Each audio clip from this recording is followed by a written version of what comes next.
You ever just find something online that's so intense, so chaotic, you just have to stop and stare?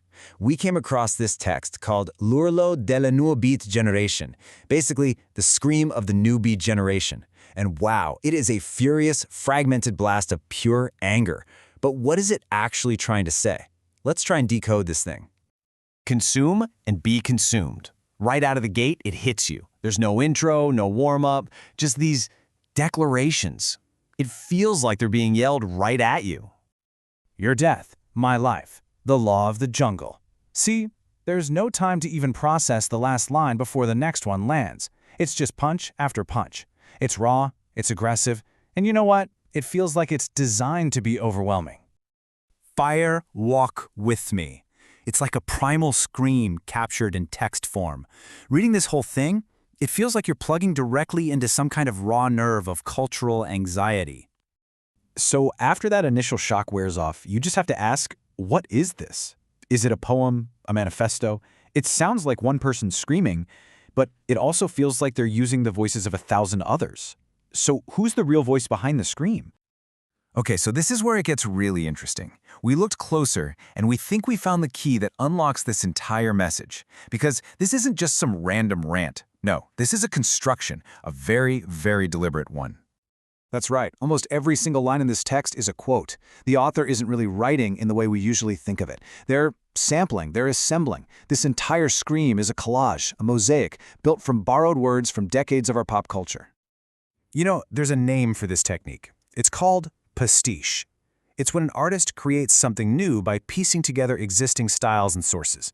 And in this case, the author has built this whole manifesto of anger using the scattered little pieces of our shared cultural memory. So let's get into the decoding. Because once you have that key, you start to see all the ghosts in the machine, all these hidden voices that make up the scream. Let's play detective for a minute and track down where some of these fragments actually come from. Take this one word, droogie. Sound familiar? It's from A Clockwork Orange. It's that slang for friends, but it's loaded with all this meaning about youth rebellion and, yeah, ultraviolence. With just one word, the author taps into a whole universe of feeling disenfranchised. And check this out. We jump from the dystopia of A Clockwork Orange straight to post-war Italy with Mamma Roma. That's a direct shout-out to Pier Paolo Pasolini's classic film about struggling in the city. So they're weaving together not just different genres, but totally different eras of desperation. So we've got British literature, we've got Italian cinema, and now, get this, 80s Japanese anime, Hokuto no Ken, which you might know as Fist of the North Star. This line, "You will never, ever forget the moment," is from the Italian opening theme song. It's incredible. The author is literally building this scream out of the global pop culture we've all grown up with. And remember those very first lines we heard? Well, this fragment, They Live, is the title of John Carpenter's cult classic film, a movie about a secret alien ruling class that controls everyone through consumerism and advertising. It's the absolute perfect reference for a text about manipulation, right? And then there's this absolute gem, logos la matrix. Logos is this ancient Greek idea, you know, the divine word or logic, and you smash that together with the matrix, the ultimate prison for your mind. The author is suggesting that our very language, our reason, is the system that traps us. That is a seriously powerful idea, just borrowed and remixed.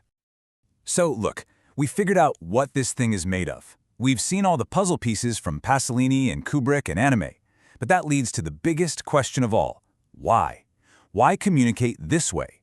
Why build your message out of other people's words? This is way more than just a game of spot the reference. Well, by using a collage, the author's making a huge statement. Maybe they're saying that in a world so saturated with media, true originality is impossible. Or, and I kind of like this idea, maybe they see pop culture as an arsenal, where every movie quote and song lyric is a weapon you can use. It becomes a way to express a feeling that isn't just one person's, but is collective, a shared anger built from the very things we all watch and listen to. And this, right here, is the core of it. This isn't about a lack of creativity. It's about rearming old words. It's saying that to express something truly powerful today, you don't have to invent new words. You just need to take the old ones and give them a new, urgent purpose. It's a kind of cultural rebellion. Which leaves us with a really fascinating question to chew on. If a scream is built from 100 other voices, Is it any less authentic? Or is it actually more powerful because it proves this anger has been a ghost in our culture for decades? It really makes you wonder, how much of what we say and feel is truly our own, and how much is just an echo of everything we've absorbed? What do you think?